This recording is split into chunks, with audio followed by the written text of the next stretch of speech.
You can drive safely while using ciprofloxacin, and it can be combined with alcohol. However, don't combine those both. Alcohol driving, no. Hey there, welcome back to How to Medicate and welcome to this new video on how and when to use ciprofloxacin. I already made several videos on other antibiotics, and if you're looking for those, then check out the playlist I made in the description. Furthermore, let me quickly introduce myself. My name is Raoul, I'm a medical doctor from the Netherlands, and I'm making weekly medical videos to educate myself as well as you, my viewer. Because I believe that medically educated people make healthier decisions, and that's what this channel is all about. Now, this video also comes with a quick disclaimer. It's meant purely informative. This is not medical advice, and if you're looking for medical advice, you know it, always ask your own doctor. Now let's get started. The generic name of this medication is Ciprofloxacin, but it's sold on several brand names: Ciloxan, Cipro, Ciproxin and Neofloxin. It's available as granules for oral suspension, tablets and injections. Now then, how can you use ciprofloxacin? Just swallow the tablet with half a glass of water, don't chew on them and don't break them, because this can decrease the effectivity of the medication. And if you want to use the granules, its package consists of a small bottle with dry granules and a larger bottle with liquid. Add the dry granules to the liquid bottle, close the cap, shake vigorously for 15 seconds and do not add any extra water or liquid. Lastly, measure the right amount of your dosage exactly with a measuring spoon, and that's it. Now, it's important that you take ciprofloxacin after you ate something.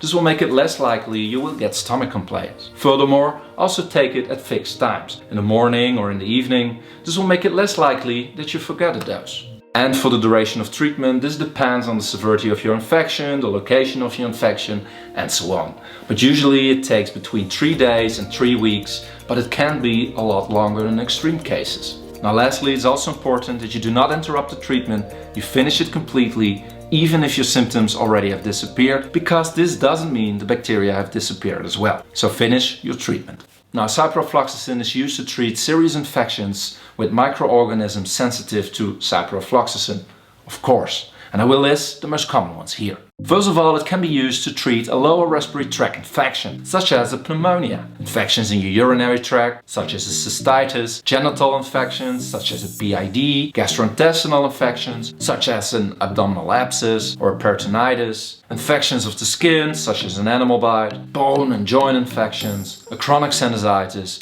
and many more. Now, next up, what is the correct dosage to use? And again, this depends on many indicators: the location of your infection, the severity of infection, your body weight, your age, and so on and so on. Therefore, it's always so important that you stick with the prescribed frequency and dosage your doctor gave you. I can only provide you here with some general guidelines, but always stick with the prescribed amount and dosage. Now, for adults using tablets or granules, the correct dosage usually is 500 to 750 milligrams every 12 hours for 7 to 14 days. And if you've forgotten a dose and it takes less than 4 hours until your next dose, then just skip it and add the forgotten or missing dose to the end of your treatment and you will be fine. Now, ciprofloxacin is an amazing antibiotic, but unfortunately it can have some side effects. And I will list the most common ones here. However, if you're looking for a complete list, then ask your doctor or your pharmacist or check your leaflet. Commonly, so 1 to 10% of all patients will experience nausea or diarrhea. Uncommonly, which is a 0.1% to 1% of all patients, will experience dyspepsia, abdominal pain, vomiting, flatulence, anorexia, headache, dizziness, sleep disturbances, taste changes, agitation, rash, itching, muscle aches, joint pain, fever, and renal impairment. And this brings us to safety. Now, it's important that you do not use ciprofloxacin in combination with dairy products like milk, cheese, yogurt, these kind of things, because they can lower the effectivity of ciprofloxacin. So after you use your dosage of ciprofloxacin, please wait at least 4 hours before you eat or drink any dairy. Now, furthermore, it's also important that you do not use ciprofloxacin if you're hypersensitive to fluoroquinolones. And on a positive note, you can drive safely while using ciprofloxacin, and it can be combined with alcohol. However, don't combine those both. Alcohol driving, no. And as usual in these how to use medication videos, we will end up by taking a look at pregnancy and lactation. And unfortunately, ciprofloxacin can be dangerous for your unborn baby or for your baby while breastfeeding. So please, if you're pregnant or you're breastfeeding, ask your doctor for a safe alternative and do not use ciprofloxacin.